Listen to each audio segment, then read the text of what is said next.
News of war travels fast.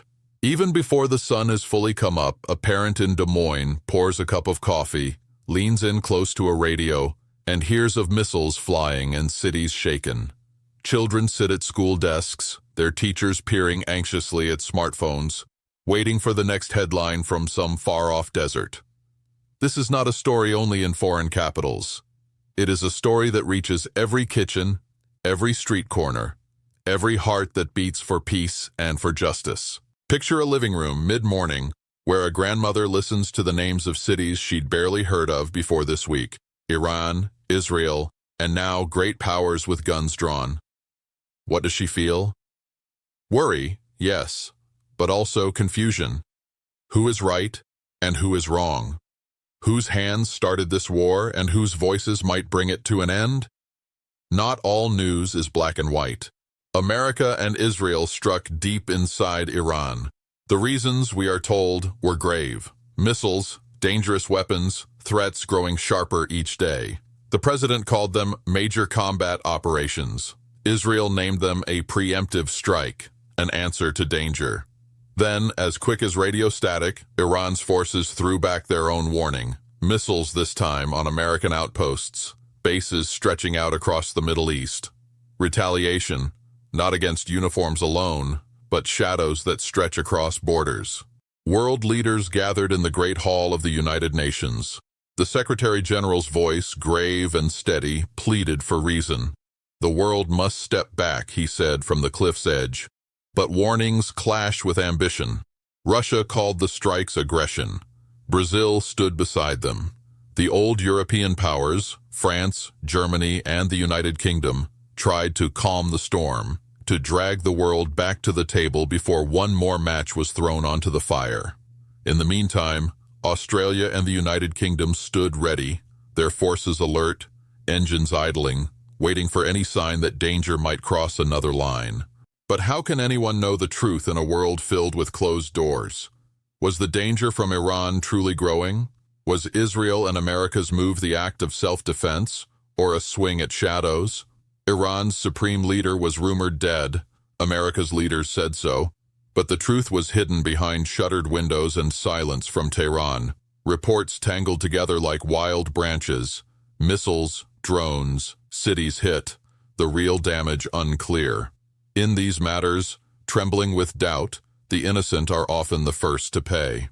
Imagine a street in Bahrain at night. Families in small apartments ducking under tables, hoping their city's name won't be read out in the next radio bulletin. A boy in Jordan, wondering why his world has changed all of a sudden, peering out at the skies for the glow of fire that should never have come. Oil traders stare at their screens, prices lurch and pulse.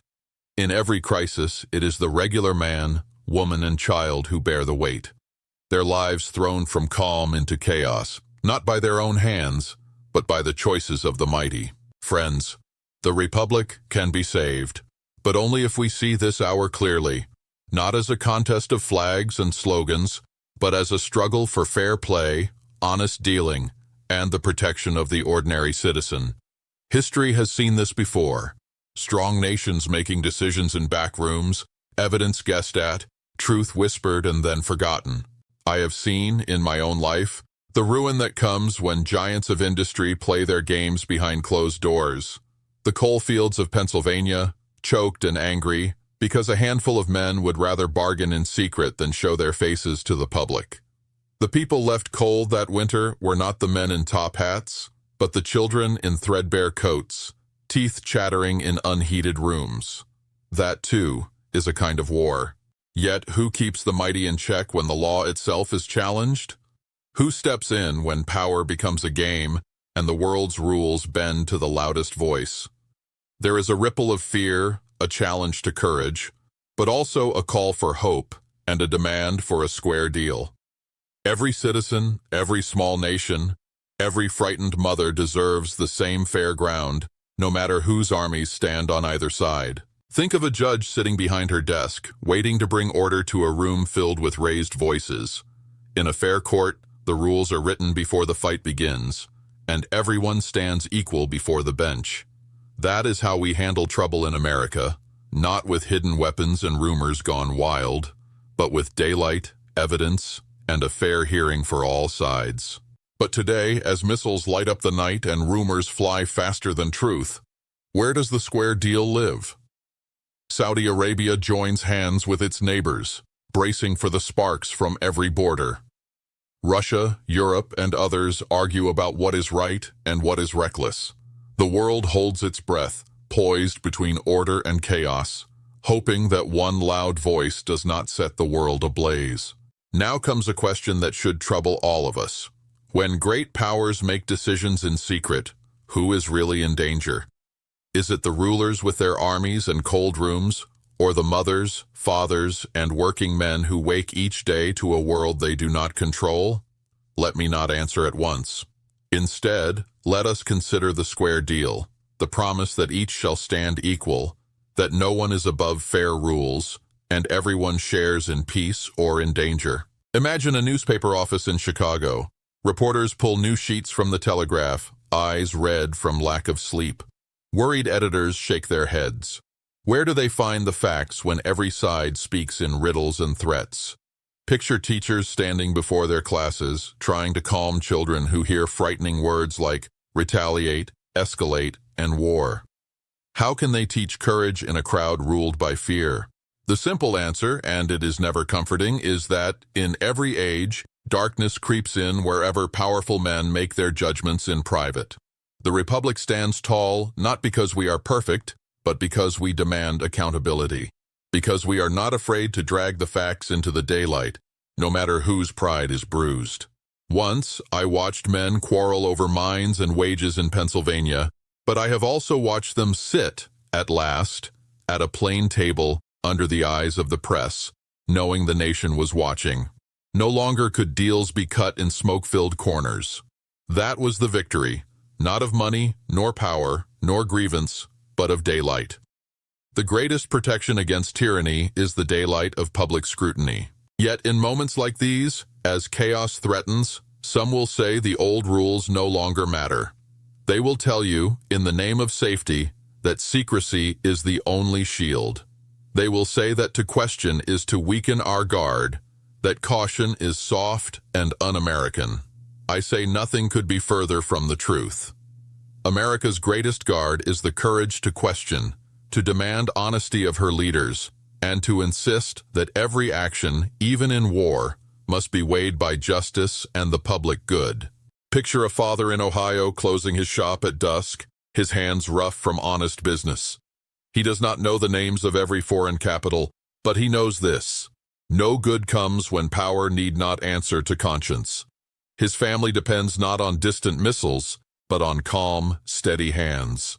Now let us pause and ask, who stands to gain when rumors race past truth and judgment comes before evidence? Could it be that uncertainty itself is a weapon? I will not answer yet. But remember, in the game of nations, the first casualty is often the confidence of the people. Imagine a hospital in Israel, doctors and nurses carrying stretchers into crowded halls. The need for help isn't confined by borders or flags. A child's cry in Tehran is much like one in Texas, fearful, hurting, and in need of care. In every nation, suffering does not wear a uniform. Our true strength as citizens and as a people lies in asking hard questions and in demanding that the innocent are never counted as mere debris in another man's quarrel. Every day, the television shows men in suits, pointing at maps, making decisions in closed meetings. Yet, the outcomes leak into the lives of the ordinary.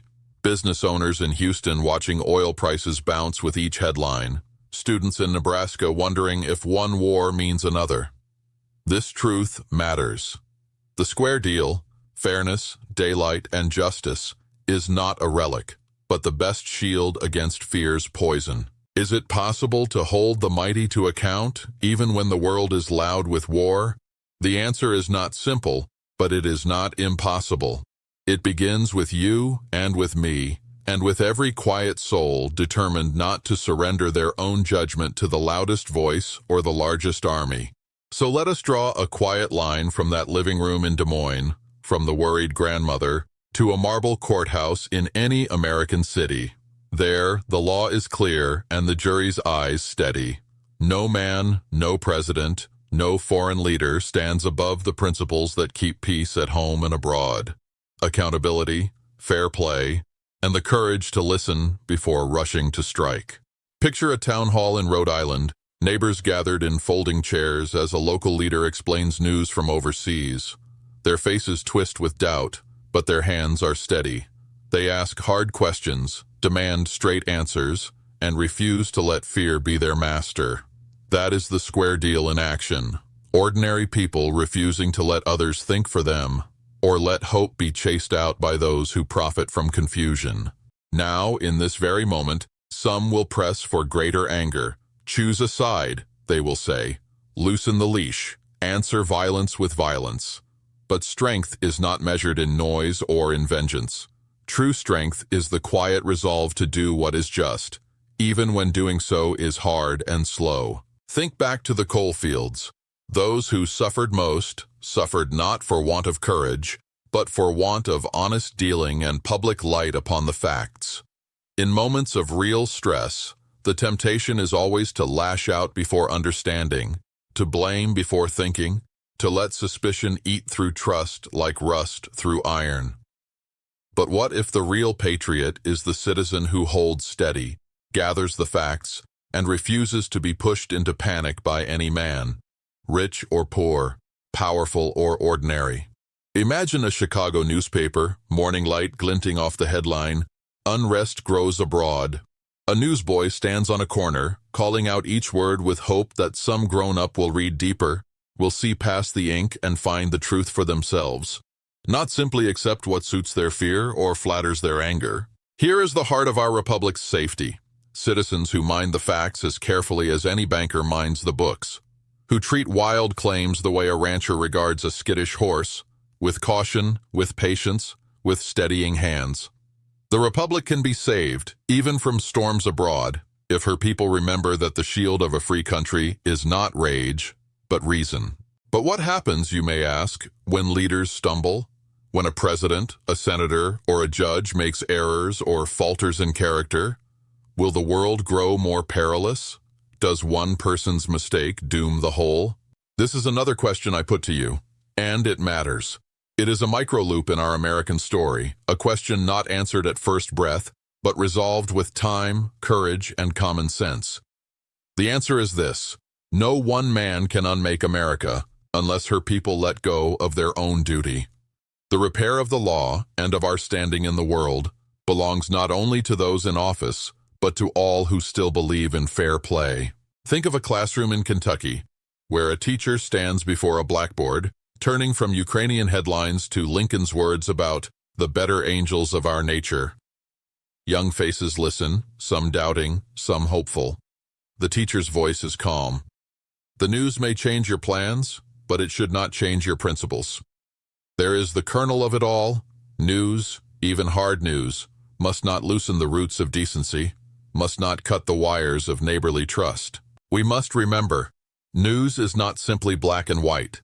There are layers, motives, and stories beneath the surface.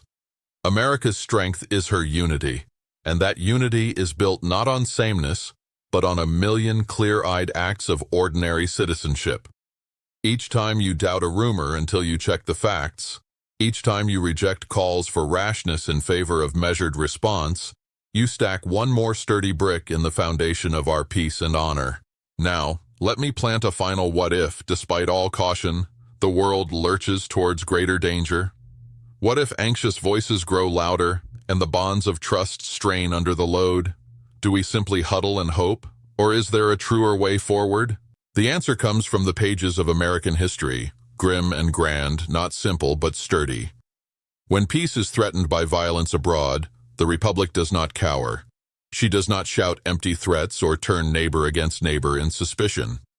No, she prepares earnestly. She listens and questions. She stands ready to defend what is right, and she binds her wounds with truth and with courage.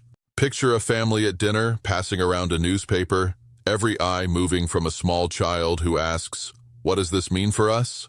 to the grandfather who answers, "It means we must be steady, that's all." No panic, no posturing, just the plain strength of honest talk and calm resolve.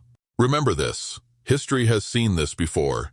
There have been darker nights than these and rougher storms. There have been times when the Republic's strength flickered, but never died, so long as her people remained both clear-headed and big-hearted.